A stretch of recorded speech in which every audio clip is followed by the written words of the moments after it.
In this lecture, we will discuss how to apply a Euclid division lemma in a question.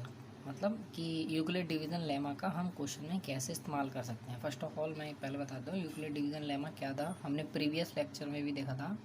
कुछ नहीं भैया, ये जो relation दिख रहा है ना, dividend is equals to divisor into question plus remainder, यही यूक्लिड डिवीजन लेमा है. और कंडीशन क्या बताएगी कि रिमाइंडर हमेशा जीरो से बड़ा होगा और डिवाइजर से छोटा होगा. पिछला लेक्चर देखेंगे तो आपको समझ में आ जाएगा. हाँ, तो इस चैप्टर में जो थ्योरम 1 है उसको डिस्कस करते हैं.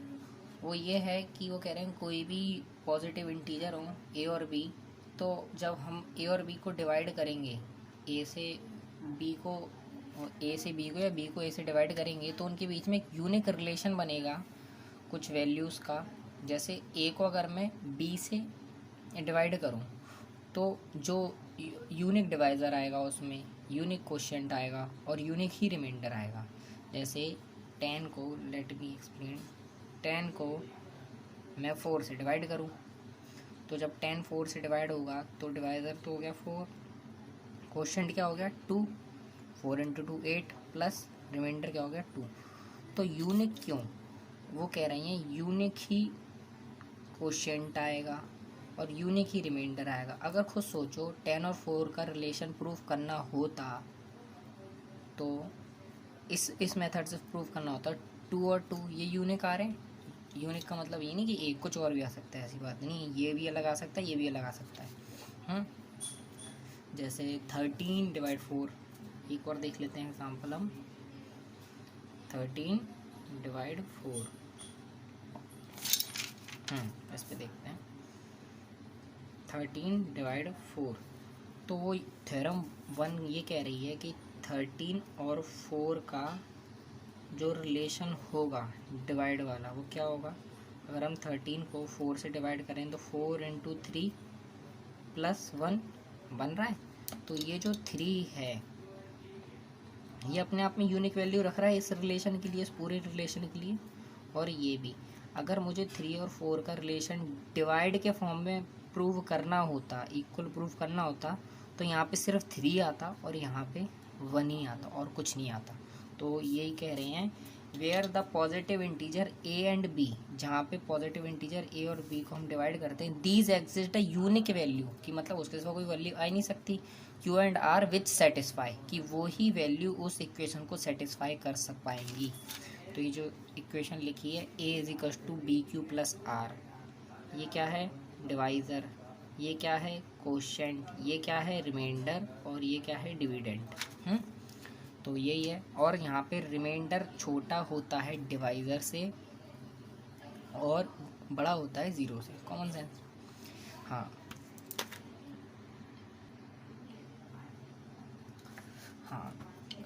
हम एक थ्योरम 1 के बेस पे क्वेश्चन करते हैं using Euclid division algorithm to find HCF of 740 and 45. मतलब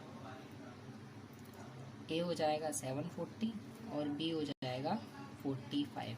हमें 740 और 45 का HCF निकालना होगा. तो हमको सबसे पहले यूक्लिड डिवीजन लेमा क्या कहता है कि जो रिलेशन आएगा, रिलेशन हमको a is equals to b q plus r के फॉर्म में लिखना होगा. और जो आर होगा वो हमेशा जीरो से बड़ा होगा और क्वोशिएंट से छोटा, और आर मतलब रिमाइंडर, और क्वोशिएंट से छोटा होगा. ऐसे फॉर्म में लिखना होगा. लेकिन जैसे कोई बच्चा है उसके दिमाग नहीं चल रहा तो कुछ नहीं करे वो, इस रिलेशन को लिखने के लिए वो उसका लॉन्ग डिवीज़न मेथड से डिवाइड कर दे. लॉन्ग डिवीज़न मेथड, ये वाला मेथड मैं साइड में बता देता हूँ.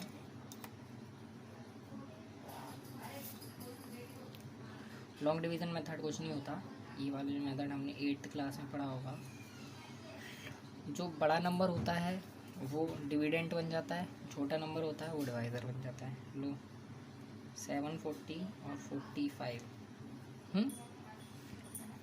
अब हमको 740 को 45 से डिवाइड करना होगा. तो 45 1 ज़ा 45, 45 2 ज़ा 90, 2 ज़ा 90 है, 4 ज़ा 180 है, 8 ज़ा 360 है, 8 ज़ा 360 है और 45 16 सा 720, कॉमन सेंस लगाओ।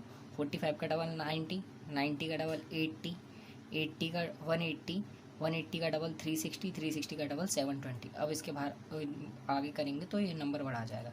कितनी बार में आ रहा है 45 16 सा इज इक्वल टू 720, तो ये 16 है, ये 720। रिमाइंडर क्या बचा 20, फिर ये वाला यहाँ पे डिविडेंट बन जाता है और जो रिमाइंडर आता है ये डिवाइज़र बन जाता है। अब 45 को 20 से डिवाइड करेंगे तो क्या आएगा 40, रिमाइंडर बचेगा 5 और ये यहाँ पर आ जाएगा 20 और यहाँ पे बचेगा 2। 20 को अगर हम 5 से डिवाइड करेंगे तो 20 आएगा, रिमाइंडर बचेगा 0 और क्वोशंट आ जाएगा 4। और लॉन्ग डिवीज़न मेथड तब तक करेंगे जब तक रिमाइंडर 0 नहीं आ जाता। यही यूक्लिड डिवीज़न लेमा कहता है कि ये वाला जो रिलेशन है ये हम बार बार तब तक लगाएंगे जब तक रिमाइंडर 0 नहीं आ जाता और जो आखिरी डिवाइज़र बचता है, जो आखिरी डिवाइज़र बचता है वही उसका HCF होता है। अब देखो इसी मेथड से करेंगे। हमने A की जगह क्या माना है 740 और B की जगह क्या माना है 45 माना है। तो अब यहाँ पे से देखते रहना, A की जगह तो रख देंगे 740, B की जगह क्या रख देंगे 45, क्वोशंट की जगह क्या है 60 और रिमाइंडर की जगह क्या है 20। अभी भी 0 नहीं हुआ है रिमाइंडर, तो ये वाला सीरीज़ फिर आगे बढ़ जाएगा। कैसे, इस वाले स्टेप पे आ जाओ। डिविडेंड क्या है 45, डिवाइज़र क्या है 20,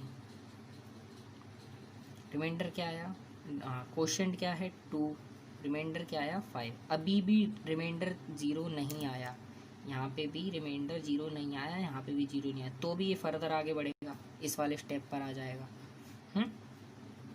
अब डिविडेंड क्या है 20 और डिवाइज़र क्या है 5, 25 और क्वोशंट क्या है 4 और रिमाइंडर क्या है 0। हाँ, यहाँ पे ये चीज़ ख़त्म हो गई, ये वाला जो चीज़ है ये यहाँ पे ख़त्म हो गई। और यूक्लिड डिवीज़न लेमा के अकॉर्डिंग जो आखिरी डिवाइज़र होता है वो होता है HCF, mean last divisor is HCF। एक और क्वेश्चन करते हैं इसी